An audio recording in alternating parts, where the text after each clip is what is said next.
The antiseptic smell of Chicago Children's Hospital clung to my scrubs like a second skin as I hurried down the pediatric ICU corridor. My sneakers squeaked against the polished linoleum floors, each step echoing the exhaustion that had settled deep into my bones after another 14-hour shift. The fluorescent lights overhead cast everything in that particular shade of institutional white that made even the healthiest skin look sallow and tired. I paused at the nurse's station, my fingers automatically reaching for the lukewarm coffee that had been sitting there since my break 3 hours ago. The bitter liquid tasted like disappointment and overtime, but I needed the caffeine.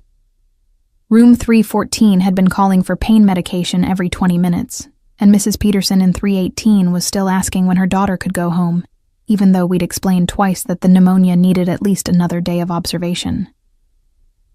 "Olivia," called Sarah, the charge nurse whose gray hair had earned her the respect of every doctor on the floor. "Dr. Martinez needs you in room 302. New admission." I nodded, downing the rest of my coffee and tossing the paper cup into the overflowing trash bin. The hospital had been understaffed for months, budget cuts forcing us to do more with less while somehow maintaining the same level of care. My feet ached in my worn sneakers, the ones I'd bought on clearance because my student loans didn't leave room for luxuries like proper nursing shoes. Room 302 was at the end of the hall, past the cheerful cartoon murals that some volunteer group had painted to make the place feel less like a medical facility and more like somewhere children might actually want to be. The irony wasn't lost on me that no child wanted to be here. Regardless of how many smiling elephants decorated the walls, I knocked softly before entering, my practiced smile already in place. "Hi, I'm Olivia, your nurse for tonight. How are we feeling?" The boy in the bed looked small against the white sheets, his dark hair stark against the pillow. He couldn't have been more than 6 or 7, with the kind of pale complexion that spoke of too many days spent indoors, too many nights in hospital beds. But it was his eyes that caught me off guard. Dark, intelligent, and holding a weariness that no child should possess. "I don't feel good," he said simply, his voice barely above a whisper. "My chest hurts." I moved closer, noting the slight wheeze in his breathing, the way his small hands gripped the blanket. His chart hung at the foot of the bed, and I flipped through it quickly, absorbing the details. Owen Blackwood, age 6, admitted with acute respiratory distress. History of chronic bronchial infections that had progressively worsened over the past year. The list of specialists who had seen him read like a who's who of pediatric medicine, each one seemingly more baffled than the last. "Well, Owen," I said, settling into the chair beside his bed and speaking in the gentle tone I'd perfected over 5 years of pediatric nursing. "I'm going to take really good care of you, okay? Can you tell me about this chest pain? Does it hurt when you breathe in or all the time?" He considered my question seriously, as if no one had bothered to ask his opinion before. "It's like someone's sitting on me," he said finally. "And sometimes it feels all tight, like my chest is too small for my lungs." I made notes on his chart, but more importantly, I really listened. Too many medical professionals talked over children, around them, but never directly to them. In my experience, kids were often the most accurate historians of their own symptoms if you just took the time to ask the right questions. "That sounds really uncomfortable," I acknowledged, and something in his expression shifted. Recognition, maybe, that someone was finally taking his discomfort seriously. "Have you been coughing much?" "Every night," he said. "It keeps me awake. And sometimes there's stuff that comes up, but I'm not supposed to talk about gross things." I smiled. In here, we talk about all kinds of things that might seem gross to other people. It's part of how we figure out how to make you feel better. "What color is the stuff when you cough?" As Owen described his symptoms with the matter-of-fact honesty that only children possessed, I found myself genuinely puzzled by his case. The constellation of symptoms didn't fit neatly into any of the standard diagnoses his previous doctors had considered. It was like looking at a puzzle where someone had forced pieces from different boxes together, creating a picture that almost made sense, but felt fundamentally wrong. "Owen," I said, after completing my initial assessment, "I'm going to talk to your doctor about some things that might help you feel better. Is your dad coming to visit tonight?" A shadow crossed his young face. "He's working. He's always working. But Marcus is here." He pointed toward the door, where I noticed for the first time a large man in an expensive suit sitting in the visitor's chair just outside the room. The man's posture was alert, professional, his eyes constantly scanning the corridor as if watching for threats that might materialize from behind a medication cart or through the elevator doors. "Is Marcus your uncle?" I asked, though something about the dynamic felt off. The man didn't have the relaxed posture of family. He held himself like security, like someone whose job was protection rather than comfort. "He works for my dad," Owen said simply, as if 6-year-olds routinely required bodyguards. "He makes sure I'm safe." The pieces of the puzzle shifted in my mind, forming a picture I didn't particularly like. A child who needed constant protection, expensive private specialists, and had a father who was always working in ways that required armed security. I'd seen enough children from Chicago's wealthier families to recognize the signs of old money and legitimate power. But this felt different, darker. I pushed those thoughts aside and focused on what mattered. The small boy in front of me who was struggling to breathe and had been failed by some of the best doctors in the city. "Well, Owen, I want you to know that while you're here, I'm going to make sure you're as comfortable as possible.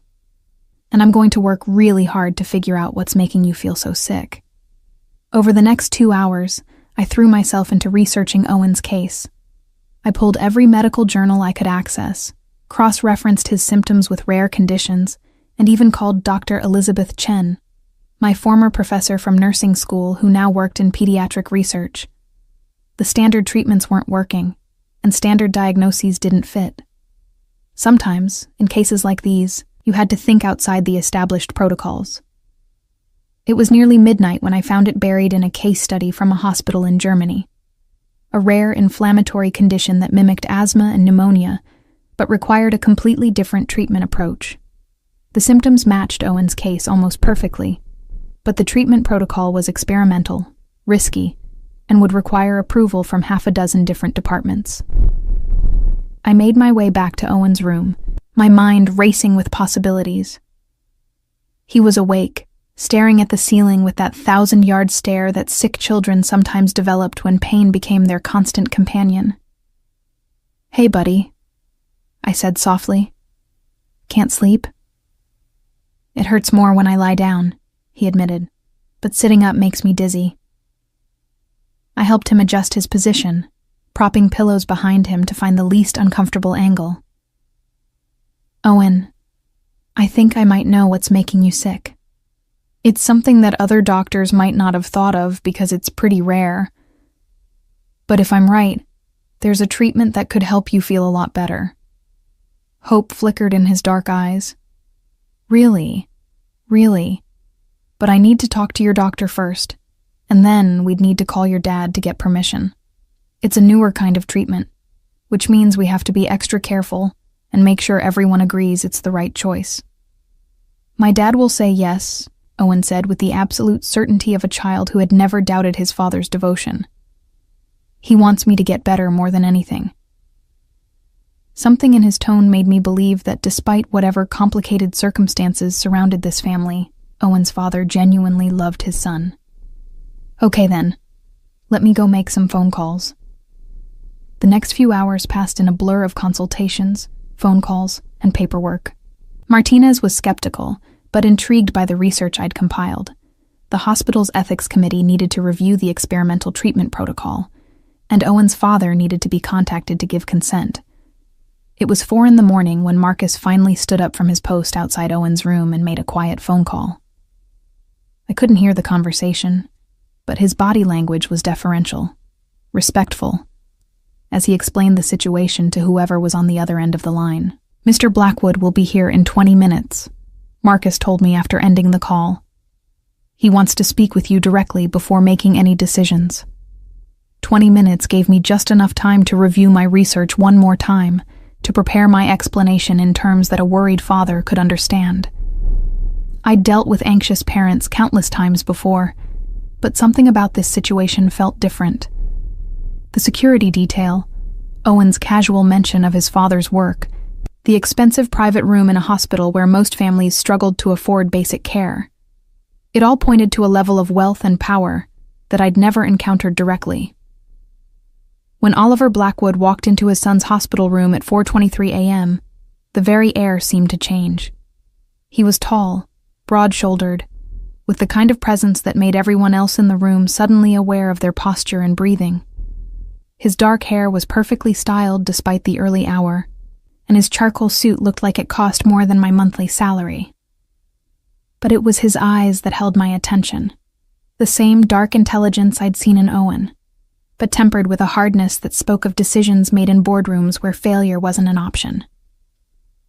"You're the nurse who thinks she knows what's wrong with my son," he said, his voice carrying just the faintest trace of an accent I couldn't place.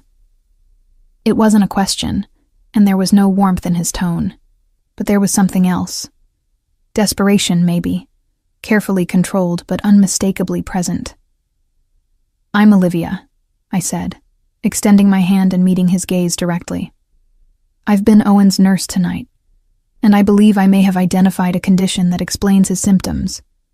He shook my hand briefly, his grip firm and warm. "Explain." For the next 15 minutes, I walked him through my research, showing him the case studies, explaining the experimental treatment protocol, and outlining both the potential benefits and risks. He listened without interruption, asking pointed questions that demonstrated both his intelligence and his genuine understanding of medical terminology. "The success rate?" he asked finally. "In the limited trials, 87% of patients showed significant improvement within 72 hours. But Mr. Blackwood, I need you to understand that this is experimental. There are risks and—" "If you do nothing," he interrupted, "what happens to my son?" I met his gaze steadily.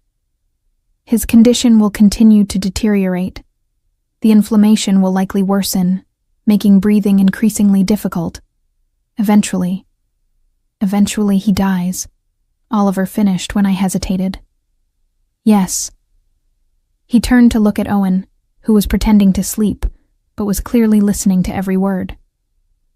The transformation in Oliver's expression was startling, the hard businessman facade cracking to reveal a father's profound love and fear. "Do it," he said simply.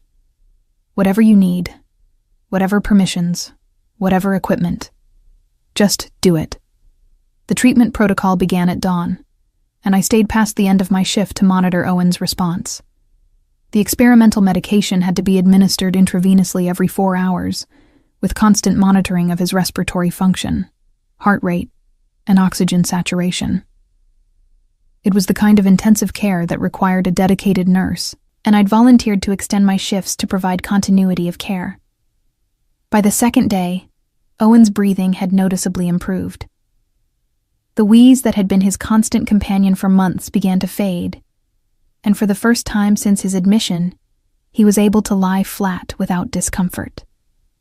Dr. Martinez was cautiously optimistic, and even the skeptical pulmonologist who'd been consulted was forced to admit that something remarkable was happening. Oliver Blackwood hadn't left the hospital since that first night. He'd taken up residence in Owen's room, conducting business from his phone and laptop while maintaining a constant vigil over his son. I'd expected him to be an interference, the kind of demanding parent who questioned every medication and challenged every decision. Instead, he was surprisingly deferential to the medical team while remaining fiercely protective of Owen's comfort and dignity. "Miss Olivia," Owen called as I entered his room on the third morning. His voice was stronger, clearer, and he was sitting up in bed without the struggle that had characterized his previous attempts. "Look, I can breathe." He demonstrated by taking a deep breath, then grinning as if he'd accomplished something miraculous. Which, in a way, he had. The simple act of breathing without pain was something most people took for granted. But for Owen, it represented a return to childhood, to possibility, to a future that had seemed increasingly uncertain. "That's wonderful, sweetheart," I said, checking his chart and noting the continued improvement in all his vital signs. "How did you sleep last night?" "All the way through," he said proudly. "No coughing, no waking up. And Dad slept too." He pointed to the reclining chair where Oliver was currently working on his laptop, his suit replaced by casual clothes that somehow made him look younger and more approachable. Oliver looked up at the mention of his name, and I was struck again by the transformation that occurred when he looked at his son. The hard edges softened. The calculating intelligence gave way to simple paternal love. "He's been asking when he can go home," Oliver said. "And when you'll be coming with us?" I blinked in surprise. "Coming with you?" "Dad says you're the best nurse in the whole hospital," Owen chimed in, "and that you saved my life when all the other doctors couldn't help me. He says you should come work for us instead of working here." I looked between father and son, trying to process what was being suggested. "Owen, I work here at the hospital. I have other patients who need me." "But I need you too," Owen said with the straightforward honesty of childhood. "What if I get sick again? What if the other nurses don't know about the special medicine?" There was logic in his concern, but something about the situation made me uncomfortable. I'd grown attached to Owen over the past 3 days. It was impossible not to love a child who faced his illness with such bravery and who lit up every time someone showed him genuine care. But the idea of leaving my job, my life, to work for one family felt overwhelming. "Mr. Blackwood," I said carefully, "I appreciate the offer, but I have commitments here. Other patients, a contract with the hospital. Contracts can be broken," he said simply. "Other arrangements can be made. What would it take?" The question hung in the air between us, and I realized he wasn't just making polite conversation. This was a negotiation, and Oliver Blackwood was a man accustomed to getting what he wanted. The intensity of his gaze made me suddenly aware of the power dynamics at play. This wasn't just a grateful father making an impulsive offer. This was a calculated decision by someone who had identified something he wanted and was prepared to acquire it. "I don't think you understand," I said, trying to keep my voice professional. "I can't just leave my job to work for one family. That's not how nursing works."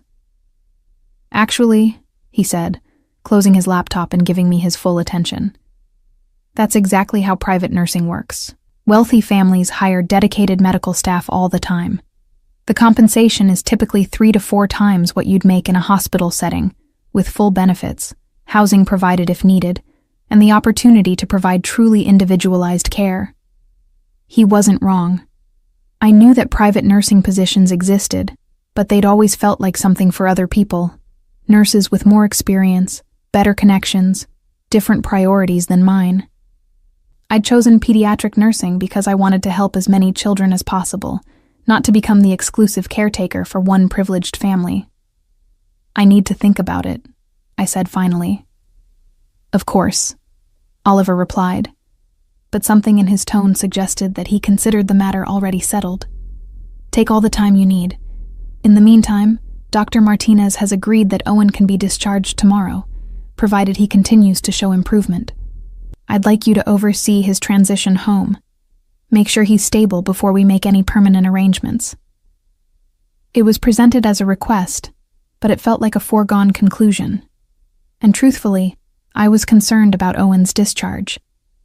The experimental treatment had worked remarkably well, but he would need careful monitoring for several more weeks to ensure that the improvement was sustained. The idea of handing him over to nurses who weren't familiar with his case, who hadn't been part of his journey back to health, did worry me. "I could arrange to visit a few times," I said carefully. "Check on his progress. Make sure the treatment protocol is being followed correctly." "That would be perfect," Oliver said, and his smile was warm and genuine. "Owen would love that, wouldn't you, buddy?" Owen nodded enthusiastically, already chattering about showing me his room, his toys, his collection of books about dinosaurs. His excitement was infectious, and I found myself smiling despite my reservations about the entire situation. The next 24 hours passed quickly.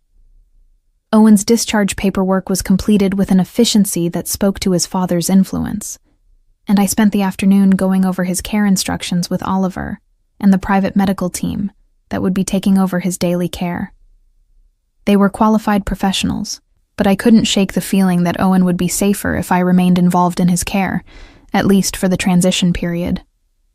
Oliver's car was unlike anything I'd expected. Instead of the flashy sports car or ostentatious limousine I might have imagined, it was a sleek black SUV with tinted windows and what appeared to be reinforced panels. Marcus sat in the front passenger seat, and I noticed a second vehicle following us as we left the hospital parking garage. "Security," Oliver explained when he caught me glancing at the rearview mirror. "Probably seems excessive, but in my line of work, it's better to be overly cautious when it comes to Owen's safety." I wanted to ask what exactly his line of work entailed, but something about his tone discouraged further questions. Instead, I focused on Owen, who was practically vibrating with excitement at the prospect of going home after nearly a week in the hospital. "Miss Olivia," he said, "wait until you see my room. Dad had it painted while I was sick, with dinosaurs on the walls and everything, and there's a reading corner with shelves for all my books." "That sounds amazing," I said, and meant it. Despite my reservations about his father's business, it was clear that Oliver loved his son deeply and spared no expense in making him happy. The Blackwood residence was located in Lincoln Park, behind gates that opened automatically as our convoy approached. The house itself was a stunning example of modern architecture, all clean lines and floor-to-ceiling windows.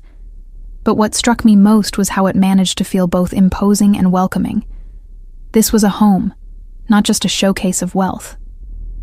Owen gave me the full tour, his energy fully restored now that he could breathe properly. His room was indeed spectacular, with a dinosaur theme that had been executed with taste and attention to detail.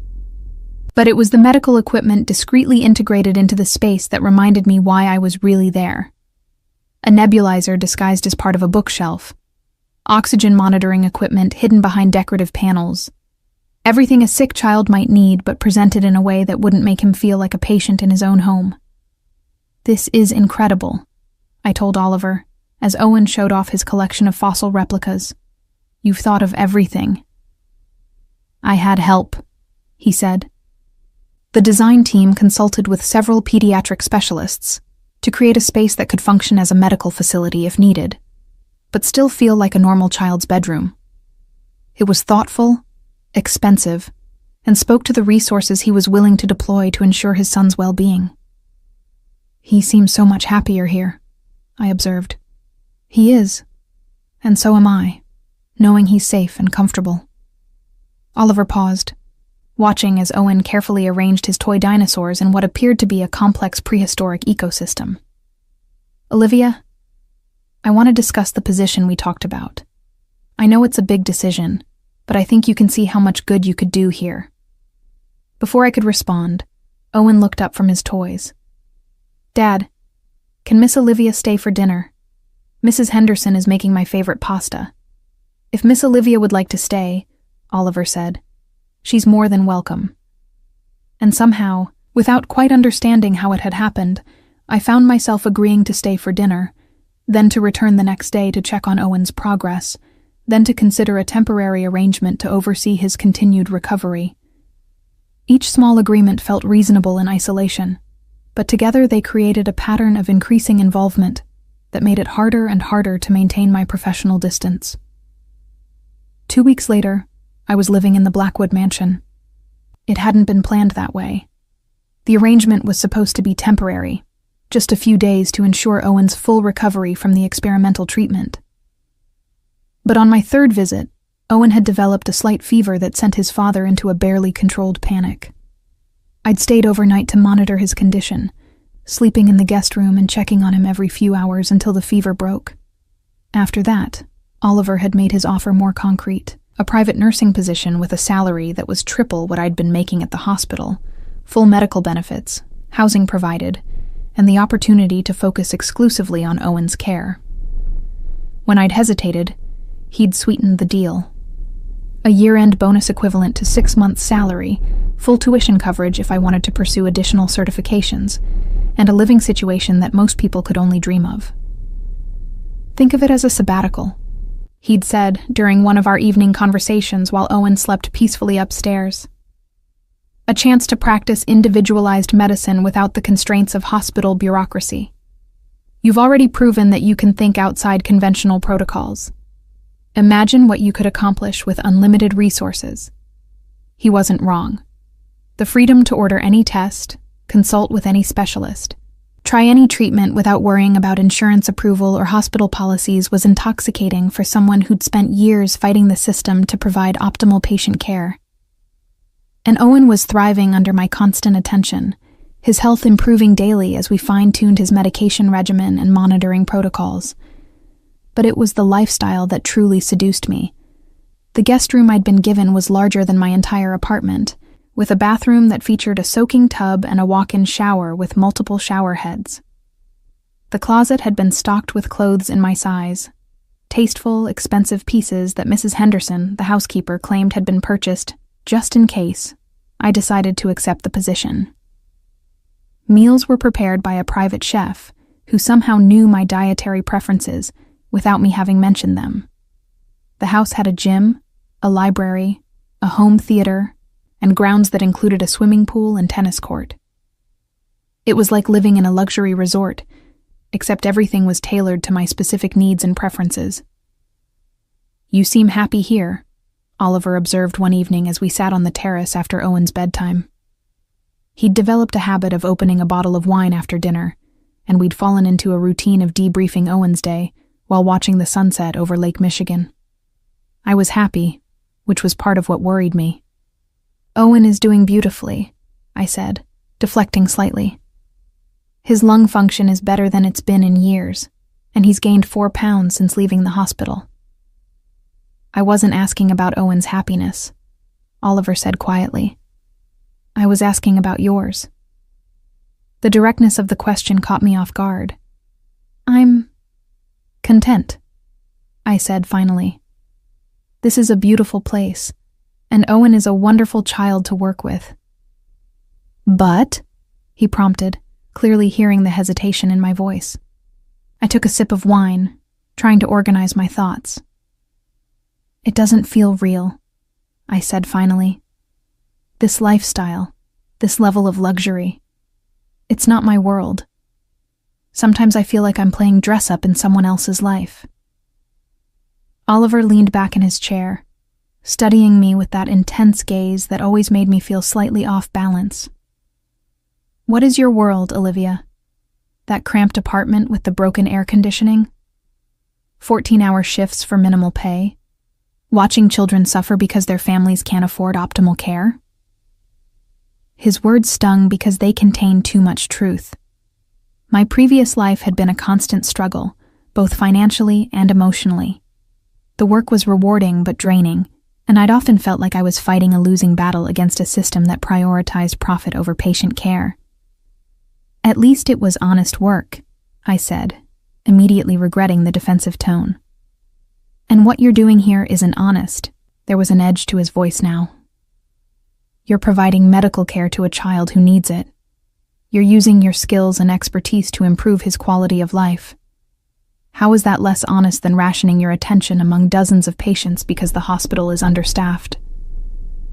"Because this feels like something else," I said, meeting his gaze directly. "This feels like you're collecting me, the way some people collect art or rare books. The useful nurse who saved your son, carefully preserved in perfect conditions for your exclusive use." The silence that followed was charged with tension. Oliver set down his wine glass and leaned forward, his elbows on his knees, his expression serious. "You're not wrong," he said finally. "I am accustomed to acquiring things I value. But you're not a possession, Olivia. You're here because you choose to be, and you can leave anytime you want." Can I? The question slipped out before I could stop it. His eyes narrowed slightly. What does that mean? I gestured around us, encompassing the terrace, the mansion, the lifestyle that had become my temporary reality. This is seductive, Oliver. The comfort, the luxury, the feeling of being valued and appreciated. But it also creates dependence. The longer I stay, the harder it becomes to imagine going back to my old life. Then don't go back, he said simply. Stay. Not as an employee, but as family. The word hung between us, heavy with implication. Oliver. Owen adores you, he continued, his voice taking on an intensity that made my pulse quicken. You've given him something no amount of money could buy, the chance to be a normal, healthy child. You've given me peace of mind, knowing that the most important person in my world is receiving the best possible care. And what would you give me? I asked quietly. Everything, he said without hesitation. Security, comfort, purpose, a chance to practice medicine the way it should be practiced, without constraints or compromises. A family who values you, who sees your worth. It was tempting, more tempting than I wanted to admit. But something about the conversation felt like a trap, beautiful and golden, but still a trap nonetheless. I need to think, I said, standing up from my chair. This is all happening very fast. Of course, he said, rising as well. Take all the time you need. But Olivia, he stepped closer, close enough that I could smell his cologne, see the flecks of gold in his dark eyes. Don't overthink this. Sometimes the best decisions are the ones that feel right in your gut, not the ones that make sense on paper. As I made my way upstairs to my room, I couldn't shake the feeling that I was standing at a crossroads. The path back to my old life seemed increasingly unappealing. The cramped apartment, the hospital politics, the constant struggle to provide adequate care with inadequate resources. But the path forward, deeper into Oliver's world, felt equally dangerous for entirely different reasons. I checked on Owen before going to my own room, as had become my nightly routine. He was sleeping peacefully, his breathing deep and regular. A stuffed triceratops clutched to his chest. The improvement in his health was undeniable, and I felt a fierce pride in having been part of his recovery. Miss Olivia? His voice was sleepy but alert. Are you going away? What makes you ask that, sweetheart? Dad seems worried. He gets a face when he's worried about people leaving. Owen sat up in bed, his dark hair mussed from sleep. My mom left when I was little. Dad got that same face then. The revelation hit me like a physical blow. In all our conversations, Oliver had never mentioned Owen's mother, and I'd assumed she was either deceased or simply out of the picture for unspecified reasons. The idea that she had chosen to leave, abandoning a sick child, and the man who clearly loved her, added a new dimension to my understanding of this family. Oh, Owen, I said, sitting on the edge of his bed. I'm not going anywhere, okay? I'm here to take care of you. Promise? He asked, and the vulnerability in his voice made my heart ache. I promise, I said. And in that moment, I meant it completely. But later, lying in my luxurious guest bed and staring at the ceiling, I wondered what exactly I had promised. To stay forever? To become part of a family whose patriarch conducted mysterious business that required armed security? To abandon my independence for the seductive comfort of being taken care of? The questions followed me into an uneasy sleep, where I dreamed of golden cages and children who needed me more than I needed my freedom. The first sign of real danger came on a Tuesday morning in October, exactly 6 weeks after I'd moved into the Blackwood mansion. Owen and I were in the library, working through his homeschool lessons. Oliver had hired private tutors, but I helped with science and health education, when Marcus appeared in the doorway with an expression I'd never seen before. "Ma'am," he said quietly. "Mr. Blackwood needs to see you in his office immediately." Something in his tone made my stomach drop. In the weeks I'd been living here, I'd learned to read the subtle signals of the household staff. Mrs. Henderson's pursed lips when she disapproved of something, the gardener's tense shoulders when unknown cars lingered too long near the gates, and now Marcus's carefully controlled urgency that suggested real trouble. "Owen, why don't you continue with your worksheet?" I said, trying to keep my voice calm. "I'll be back in a few minutes." But Owen had inherited his father's ability to read people in situations. "Is something wrong?" he asked, his eyes wide with the quick fear of a child who'd learned too young that the adults in his life could disappear without warning. "Nothing's wrong, sweetheart. Your dad probably just wants to discuss your medication schedule." I kissed the top of his head, breathing in the scent of his shampoo and trying to project a confidence I didn't feel. Oliver's office was on the ground floor, behind heavy oak doors that I'd never seen open during my time in the house. Marcus knocked once, then escorted me inside before closing the doors behind me with a soft but definitive click. The room was exactly what I would have expected from Oliver Blackwood. Elegant, expensive, and designed to intimidate. Floor-to-ceiling bookshelves lined 2 walls, filled with leather-bound volumes that looked both valuable and well-read. A massive desk dominated the center of the space, its surface clear except for a single file folder and a crystal tumbler containing amber liquid. Oliver stood with his back to me, looking out through bulletproof glass windows at the grounds beyond. He was dressed in a charcoal suit that emphasized the breadth of his shoulders, but something about his posture suggested tension, possibly even anger. "Sit down, Olivia," he said, without turning around. I took one of the leather chairs facing his desk, my hands folded in my lap to hide their slight trembling. The silence stretched between us, heavy with unspoken implications. "How long have you been reporting on our household to Dr. Martinez?" he asked finally, turning to face me. The question hit me like a physical blow. "What?" "It's a simple question." His voice was calm, conversational, but his eyes held a coldness I'd never seen before. "How long have you been providing information about Owen's treatment, our security arrangements, our daily routines to your former colleague at Children's Hospital?" "I haven't," I started, then stopped as understanding dawned. "You mean my follow-up reports?" "Oliver, those are standard medical protocols. When a patient receives experimental treatment, the attending physician requires regular updates on their progress. Show me where in Owen's discharge paperwork it specifies that requirement." I opened my mouth to respond, then closed it again. He was right. There was no such requirement in Owen's official discharge papers. I'd been providing updates to Dr. Martinez because it felt like the right thing to do. A professional courtesy and a way to contribute to the medical literature on experimental treatments. "I was documenting Owen's progress for research purposes," I said carefully. "The treatment protocol we used was experimental. Those kinds of case studies could be very valuable to certain people," Oliver interrupted. "People who might want to know about the health status of my son, the security measures protecting him, the layout of my home." The implication hit me like ice water. "You think I'm some kind of spy?"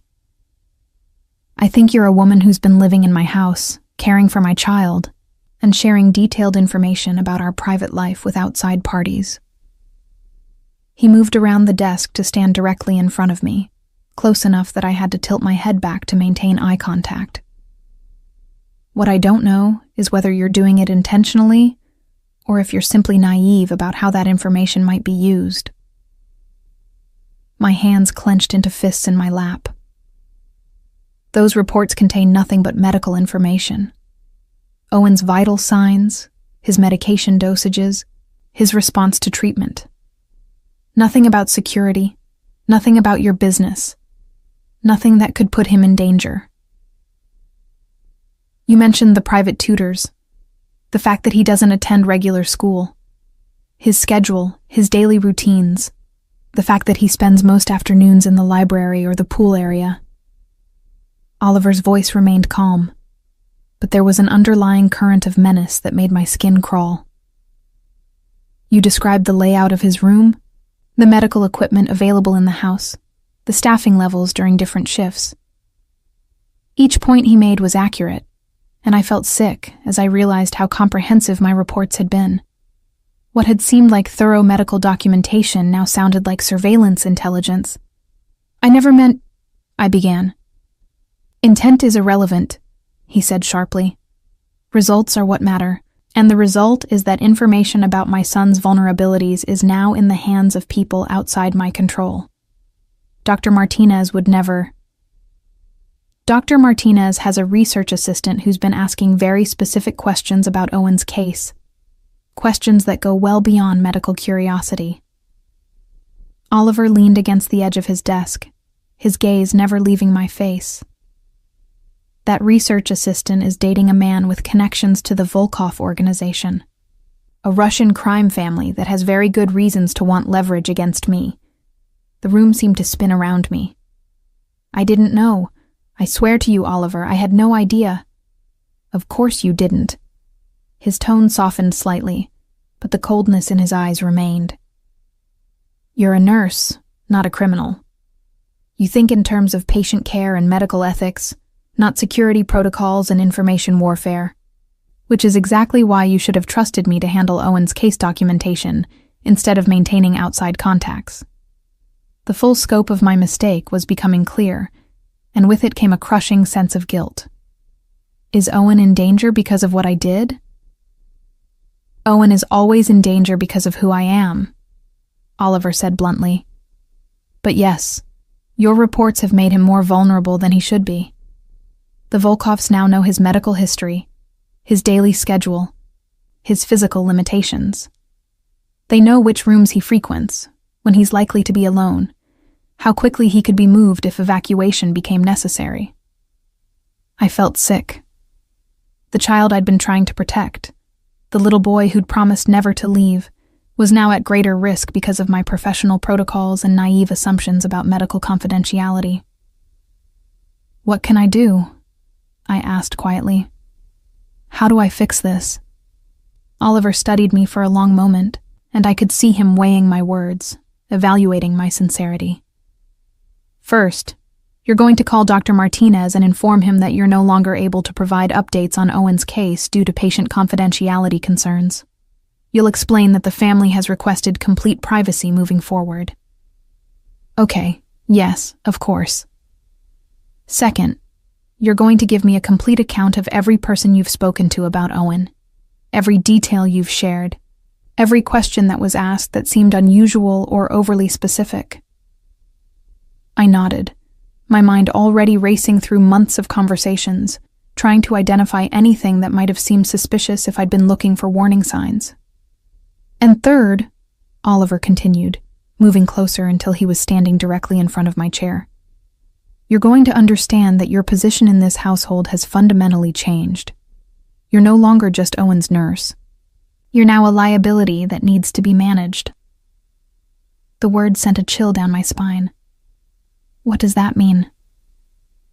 It means that leaving is no longer an option, he said simply. You know too much about our security, our routines, our vulnerabilities. You've been inside my home, observed my business practices, met my associates. You're either completely with us, or you're a threat that needs to be eliminated. The casual way he mentioned elimination made my blood run cold. You're talking about killing me. I'm talking about protecting my son, Oliver corrected. By any means necessary, but I'd prefer not to take that route, for obvious reasons. Because you care about me? The question slipped out before I could stop it. Something flickered in his expression. Surprise, perhaps, or recognition of a truth he hadn't intended to reveal. Because Owen cares about you, he said finally. And because despite your spectacular failure in operational security, you've proven your loyalty to him beyond question. It wasn't exactly a declaration of affection, but it wasn't dismissal either. So what happens now? Now you become family, officially and permanently. No more trial periods, No more temporary arrangements. You belong to this household, to Owen, to me. In exchange, you receive protection, security, and everything you need to continue providing excellent care for my son. The word belong hung in the air between us, loaded with implications that went far beyond employment. And if I refuse? Oliver's smile was cold and sharp as a blade. Then we have a very different conversation about how to handle security risks. I looked into his eyes and saw no bluff, no negotiation, no room for compromise. He meant every word, and the civilized veneer that I'd grown accustomed to over the past weeks was just that, a veneer covering something much more dangerous. I choose Owen, I said quietly. I choose to stay. I thought you might. Oliver moved back around his desk, opening the file folder that had been sitting there throughout our conversation. These are the new arrangements. Your salary is being tripled, with the understanding that it's now hazard pay. A trust fund has been established in your name, accessible only if you remain in this position for a minimum of 5 years. Your apartment lease has been terminated, and your belongings will be moved here permanently. He slid a set of papers across the desk to me.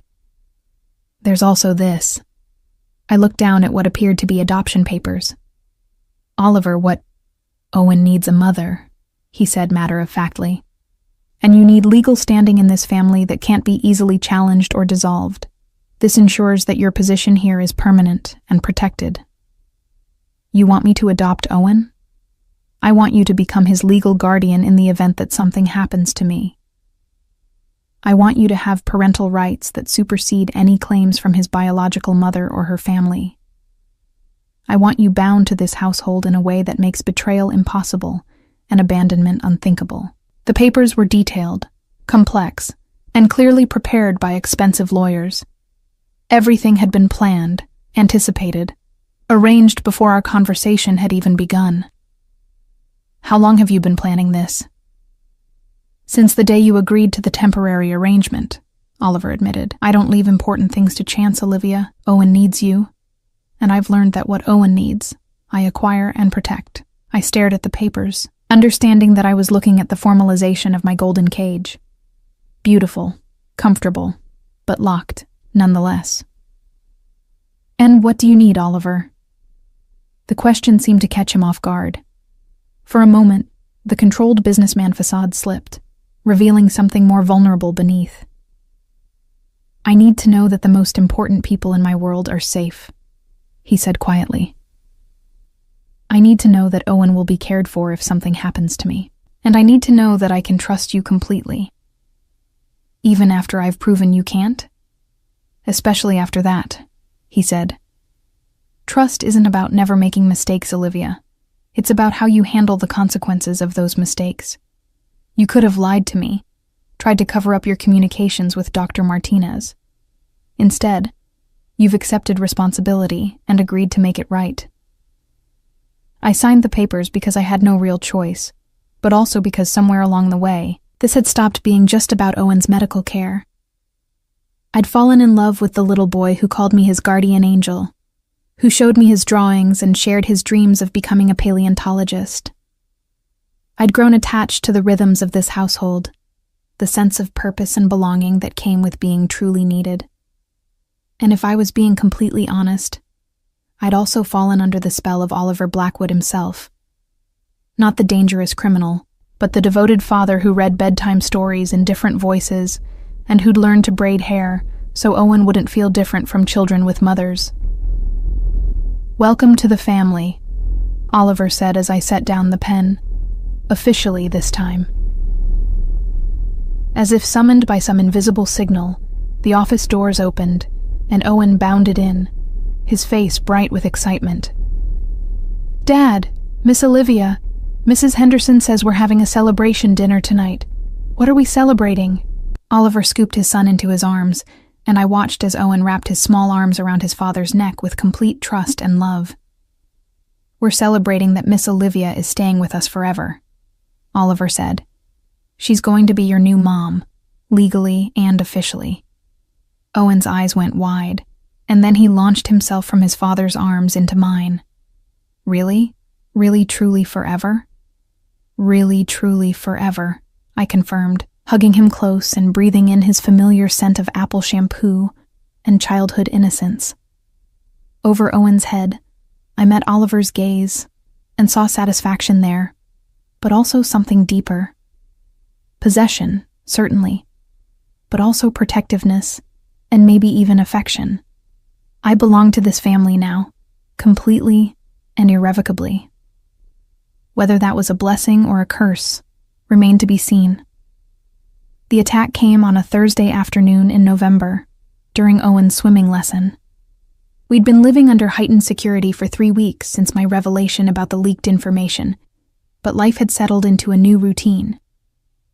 Owen had adapted to the increased restrictions with the resilience of childhood, accepting that his swimming instructor now came to our pool instead of him going to classes, that his playdates happened exclusively at our house, that Marcus or another guard always accompanied us on any outings. I'd grown accustomed to the weight of eyes watching our every move, the subtle tension that permeated the household staff, the way Oliver's business calls were now conducted in languages I didn't recognize, and behind doors that locked with electronic keypads. The golden cage had acquired additional bars, but Owen was healthy and happy, and I'd convinced myself that the increased precautions were temporary. That illusion shattered when the pool house windows exploded inward. Owen was practicing his backstroke, his technique improving under the patient guidance of his instructor, when the first shots rang out.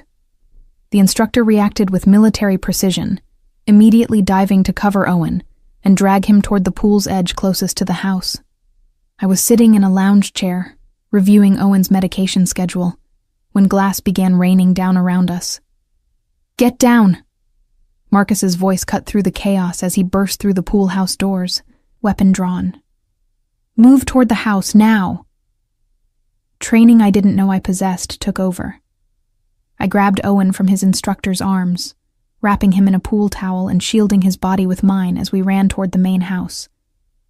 His wet skin was slippery and cold, and I could feel his heart hammering against his ribs as he pressed his face into my shoulder. "What's happening?" he whispered, his voice small and terrified.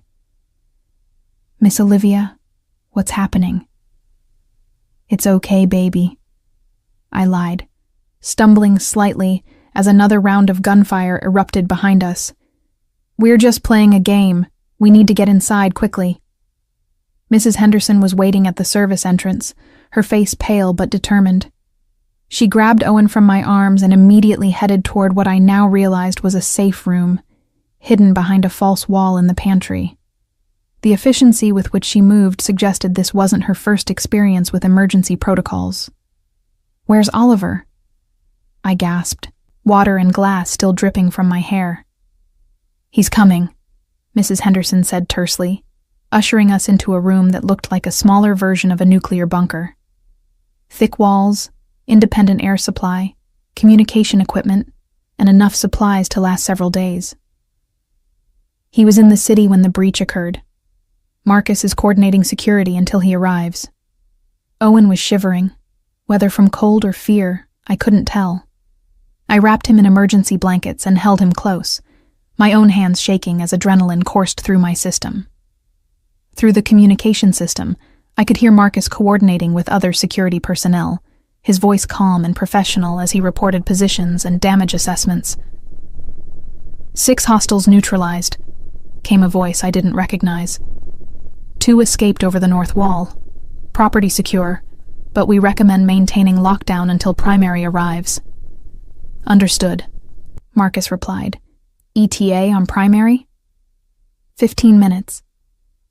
15 minutes that felt like hours. Owen had stopped shivering and fallen into the exhausted sleep that sometimes follows intense fear. I held him carefully, studying his peaceful face and trying not to think about how close we'd come to losing him.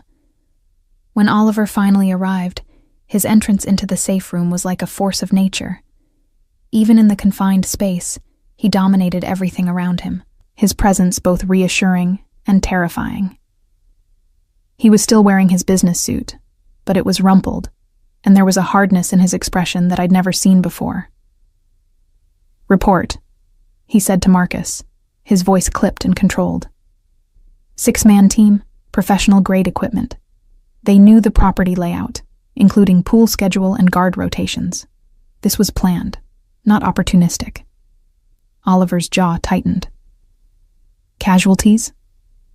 Thompson took a round in the shoulder, but he'll recover. "The swimming instructor is shaken but unharmed. No civilian casualties." "The escaped hostiles?" "Being tracked. We'll have them within the hour." Throughout this exchange, Oliver's eyes kept moving to Owen and me, checking that we were unharmed while simultaneously processing the security information. When Marcus finished his report, Oliver knelt beside us, his hands gentle as he checked Owen for injuries.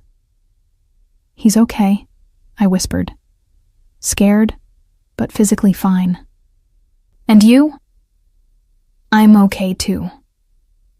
Oliver nodded, but something in his expression suggested he was making calculations, weighing options, preparing for decisions that would have far-reaching consequences.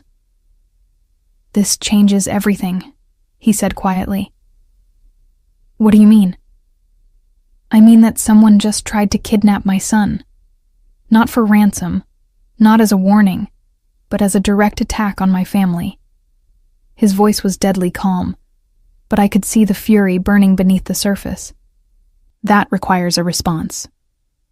Over the next several hours, as Owen slept and the house was secured and cleared, I learned more about Oliver's world than I'd ever wanted to know. The attack had been orchestrated by Viktor Volkov, the Russian crime boss who'd been gathering intelligence about our household. The escaped attackers had been captured and were being questioned about their organization's plans and resources. "How long will this go on?" I asked as Oliver and I sat in his office, the bulletproof windows now reinforced with additional steel panels. "Until it's finished," he said simply. "Until Viktor Volkov understands that attacking my family was the last mistake he'll ever make." There was something in his tone that made me afraid to ask for clarification. "Oliver, what are you planning?" "I'm planning to eliminate a threat to my son's safety," he said, pouring himself a drink from the crystal decanter on his desk. "And to send a message to anyone else who might consider Owen a target." "You're talking about war." "I'm talking about protection." He turned to face me, his expression serious. "This is who I am, Olivia. This is what I do when someone threatens what's mine. I destroy them completely, so thoroughly that their associates and rivals learn not to make the same mistake." The casual way he discussed violence and destruction should have horrified me. Instead, I found myself oddly comforted by his absolute certainty, his unwavering commitment to protecting Owen by any means necessary. "What about us?" I asked. "Owen and me? What happens to us while you're fighting this war?" "You stay safe. You stay here, where I can protect you, until this is resolved." He moved closer, his hand reaching out to cup my face with surprising tenderness. "I won't let anyone hurt you, Olivia. Either of you. That's a promise." The next few days passed in a blur of heightened security and controlled chaos. Owen, resilient as always, adapted to the new restrictions with the help of additional activities and distractions. Oliver had arranged for a full arcade to be installed in the basement, complete with every game a 7-year-old could want. There were new books, new toys, and a virtual reality system that let Owen explore dinosaur exhibits from museums around the world. But beneath the veneer of normalcy, the household was preparing for war. I saw the signs in the increased number of security personnel, the careful coordination of schedules and movements, the way Oliver's business meetings now happened exclusively in his office with men who carried themselves like soldiers. "Miss Olivia," Owen said one evening as I tucked him into bed, "is Dad going to fight the bad men who tried to hurt us?" The directness of his question caught me off guard. "Your dad is going to make sure we're safe," I said carefully. "That's his job, protecting his family. But he might get hurt." It wasn't a question. and the maturity in Owen's voice reminded me that this child had grown up in a world where violence was always a possibility. "Your dad is very good at staying safe," I said, "and he has lots of people helping him. But you're scared." Again, not a question. Owen had inherited his father's ability to read people and situations with unsettling accuracy. "A little," I admitted, "but mostly I'm focused on taking care of you." "Good," Owen said, settling back against his pillows. "Dad says you're the strongest person he knows. He says you're braver than most of his soldiers." "He said that?" "He says lots of things about you when he thinks I'm not listening," Owen said with the matter-of-fact honesty of childhood. "He says you make him feel like he can be a better person, and that he doesn't know what we did before you came to take care of us." The revelation sent warmth spreading through my chest, but also a sharp pang of fear. If Oliver cared for me the way Owen suggested, then my presence in his life wasn't just about medical care or convenience. It had become something deeper, more complicated, more dangerous. That night, as I made my final check on Owen before heading to my own room, I found Oliver standing in the hallway outside his son's door. He was still dressed in the tactical gear that had become his standard outfit, all black clothing and communication equipment that made him look more like a special forces operator than a businessman. "Is he okay?" he asked quietly. "He's worried about you," I said, "but he's handling all of this better than most adults would." "He's had practice," Oliver said grimly. "This isn't the first time our home has been attacked, though it's the first time since you've been here." The admission hit me like a physical blow. "Oliver, I can't. If my presence here is putting Owen in more danger, your presence here is the only thing keeping me sane," he interrupted, his voice rough with emotion. "The only thing giving me a reason to come home safely."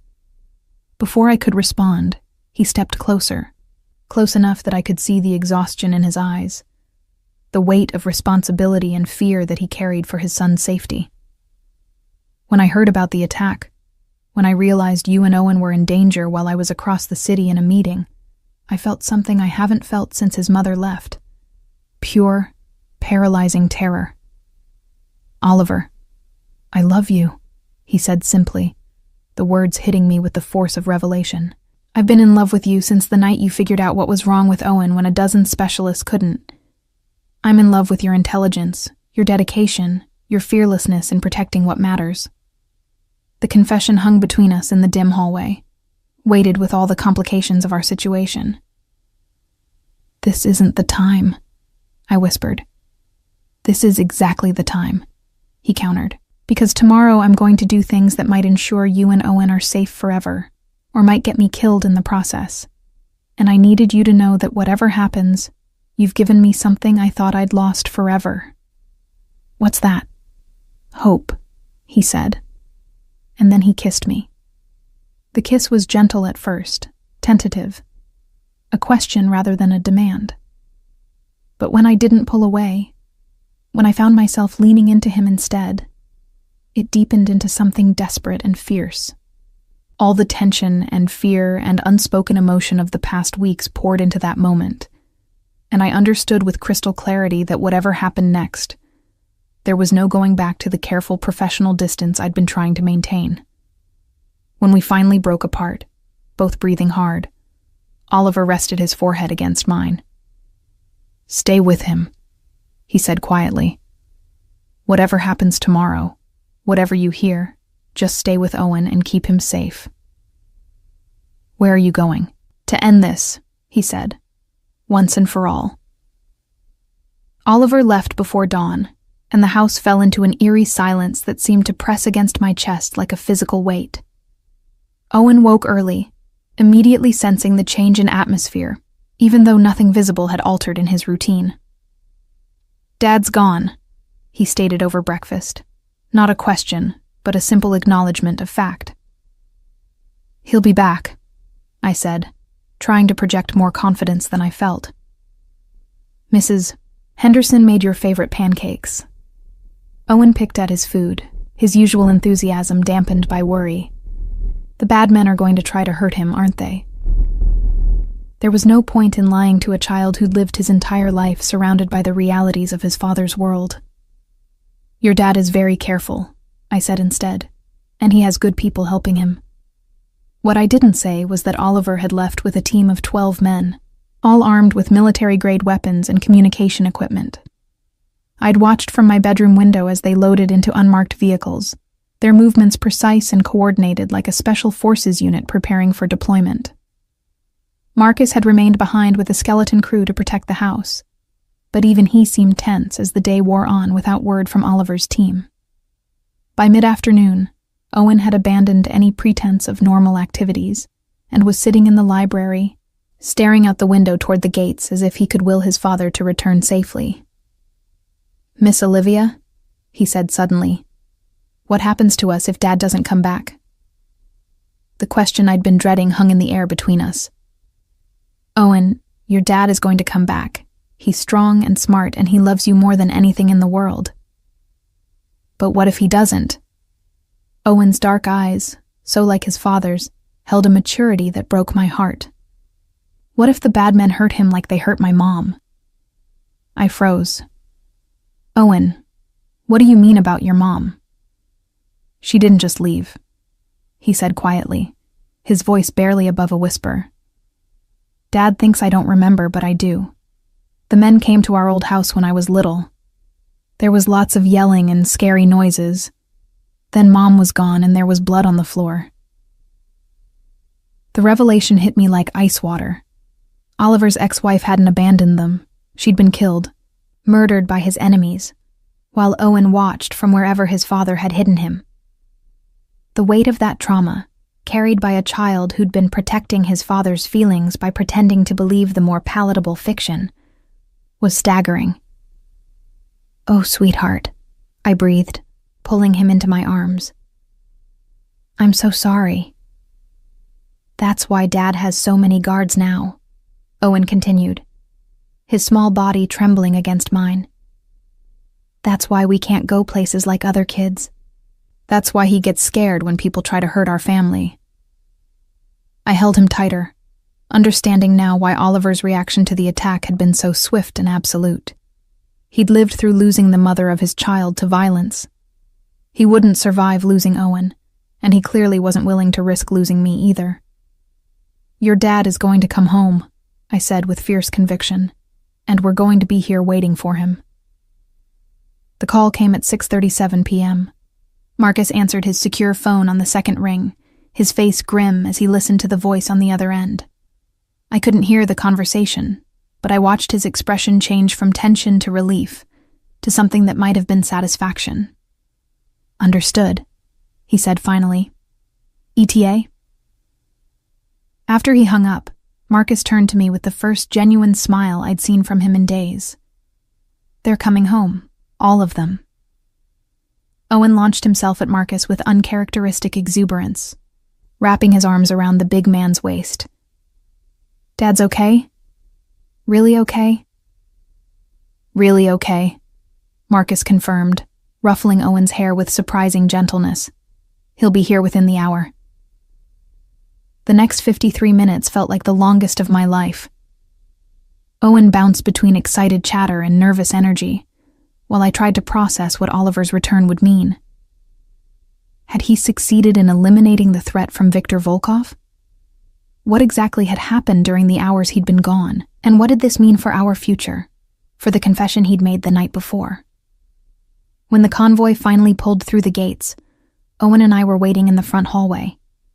The sound of car doors slamming and quiet voices carried through the evening air, followed by footsteps on the front stairs. Oliver walked through the front door looking like a man returning from war. His clothes were different from what he'd worn that morning, clean, but clearly not the same tactical gear. His face was harder, marked by exhaustion, and something that might have been relief or satisfaction. But when he saw Owen running toward him, all of that fell away, replaced by pure paternal love. "Dad!" Owen launched himself into his father's arms with complete trust and abandonment. "You came back. You promised you'd come back and you did." Always, Oliver said, his voice rough with emotion as he lifted his son and held him close. I will always come back to you. Over Owen's head, his eyes found mine, and I saw in them a mixture of triumph and something darker, the knowledge of what he'd done to ensure our safety, what lines he'd crossed to protect his family.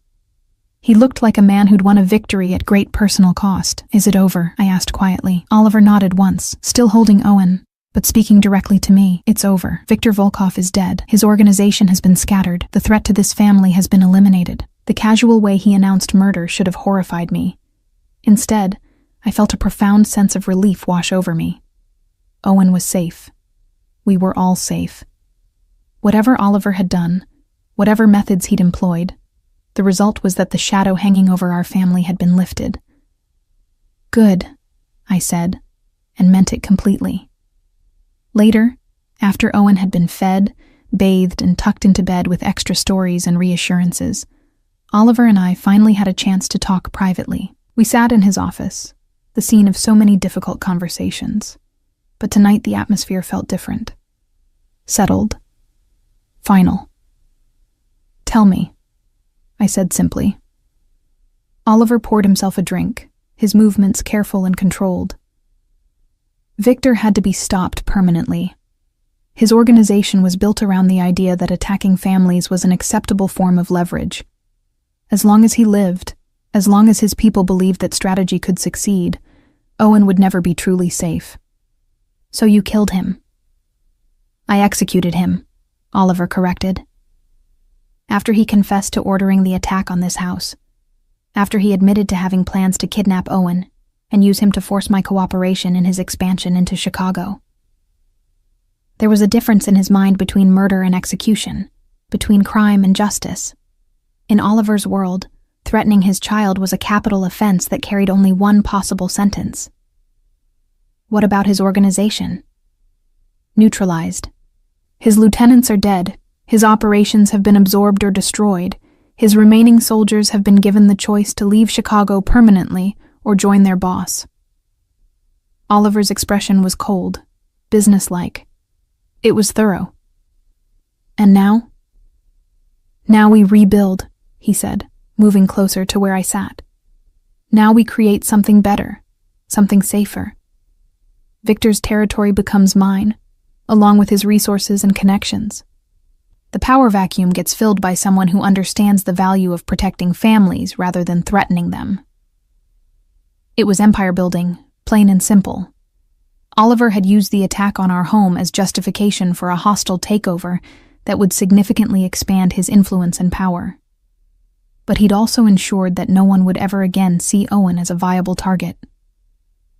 I need to know, he said, sitting across from me, if you can live with what I've done. If you can be part of a family where violence is sometimes necessary to protect what we love. The question hung between us, heavy with implication. This was my chance to leave, to take some kind of moral high ground and walk away from a man who just confessed to multiple murders. But when I looked at Oliver, all I could see was a father who'd risked everything to keep his child safe, a man who'd eliminated a threat that could have destroyed our family. I can live with it, I said quietly. I can live with anything that keeps Owen safe. Something shifted in Oliver's expression, relief and satisfaction, and something deeper. And us? Can you live with us? What exactly are you asking me, Oliver? He slid from his chair to kneel in front of mine, taking my hands in his. I'm asking you to marry me. Not for convenience, not for security, but because I love you and I want you to be my wife in every way that matters. The proposal was simple, direct, and completely sincere. No grand gestures or romantic speeches.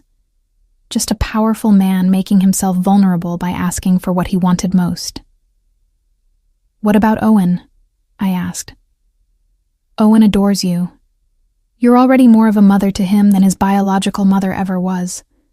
The adoption papers we signed make you his legal guardian, but I want you to be his mother in every sense.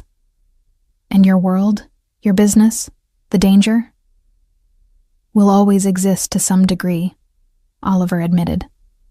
But it will never again touch this family the way it did this week. I've built something now that can protect what's mine without requiring constant vigilance. You and Owen will be safe. I looked into his eyes and saw absolute conviction, unwavering determination, and love so fierce it took my breath away. This man had restructured an entire criminal empire to ensure my safety and his son's future. He'd killed to protect us, and would kill again without hesitation if threatened. Yes, I said simply. Oliver's smile was radiant, transforming his face from cold businessman to the man I'd fallen in love with. He kissed me then, soft and sweet and full of promise, sealing a bargain that would bind us together forever. 6 months later, Owen stood beside us as Oliver and I exchanged vows in a private ceremony in the mansion's garden. He wore a miniature tuxedo and carried the rings with solemn importance, his face bright with joy at finally having the complete family he'd always wanted. As Oliver slipped the ring onto my finger, I thought about the strange path that had brought us together. A sick child, a desperate father, and a nurse willing to think outside conventional protocols. It had begun with medical crisis and evolved into something none of us could have predicted. I now pronounce you husband and wife, the minister said, and Oliver kissed me as Owen cheered and the household staff applauded. Later, as we danced to music played by a string quartet on the terrace, Owen tugged on my dress. Now we're really a family forever, right? No one can make you leave? No one can make me leave, I confirmed, lifting him up so he could dance with us. We're stuck with each other forever. Good, Owen said, wrapping his arms around both of us. That's exactly what I wanted. As the sun set over Lake Michigan, painting the sky in shades of gold and pink, I realized that sometimes the most unexpected journeys lead to the most extraordinary destinations. I'd come into this house as a nurse trying to save a sick child. I was leaving as a wife and mother, part of a family that would protect each other with absolute devotion. Oliver's arms tightened around me as we swayed to the music, and I felt the solid weight of belonging, of being exactly where I was meant to be. Whatever challenges lay ahead, we would face them together. Whatever threats emerged, we would meet them as a united front. I was no longer just Olivia the nurse. I was Olivia Blackwood, wife to one of the most powerful men in Chicago, mother to a little boy who'd given me purpose beyond anything I'd ever imagined. And for the first time in my life, I was completely, utterly, irrevocably home.